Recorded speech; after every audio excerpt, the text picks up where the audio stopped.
জি, আপনাকে ধন্যবাদ। মাগরিবের নামাজ শেষ হয়ে গেছে। মাগরিবের নামাজ শেষ হওয়ার পরে এখানে সবাই যার যার মতো করে বাসায় চলে যাচ্ছেন।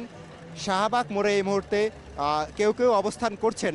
তবে আমরা তাদের সঙ্গে কথা বলে যেটি জানতে পেরেছি যে তারা এখানে বেশিক্ষণ অবস্থান করবেন না। তারা কিছুক্ষণের মধ্যেই এই শাহবাগ ছেড়ে বাসায় চলে যাবেন।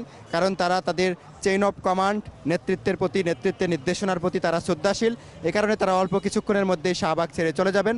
যদিও আমরা দেখতে পাচ্ছি যে অনেকেই জাতীয় পতাকা, লাল সবুজের জাতীয় পতাকা হাতে নিয়ে শাহবাগ মোড়ে অবস্থান করছেন এবং এই কারণে এই শাহবাগ মোড়ের এই রাস্তাটিতে সড়কে যান চলাচল বন্ধ রয়েছে।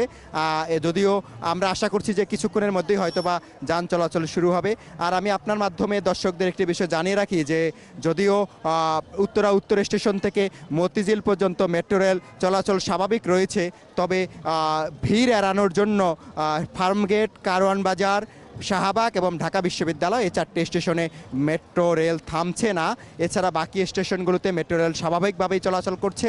আর আজকে শনিবার দিন, যদিও ছুটির দিন, তা এই কারণে অত যানজটের চাপ নেই। তারপরও এখানে যেহেতু শাহবাগের সড়কটি একেবারেই বন্ধ রয়েছে, এই কারণে এখান দিয়ে যানবাহন চলাচল করতে পারছে না।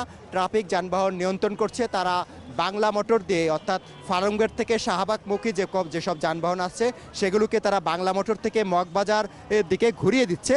হয়তোবা আর আধা ঘন্টা থেকে এক ঘন্টার মধ্যে এটা হয়তো পরিবেশ পরিস্থিতিটা স্বাভাবিক হয়ে যাবে। আর আমি আপনাকে এই মুহূর্তে আমার কাছে এই হচ্ছে খবর। পরবর্তী সংবাদে এই বিষয়ে আপনাকে আরও বিস্তারিত জানাতে পারবো। ধন্যবাদ আপনাকে।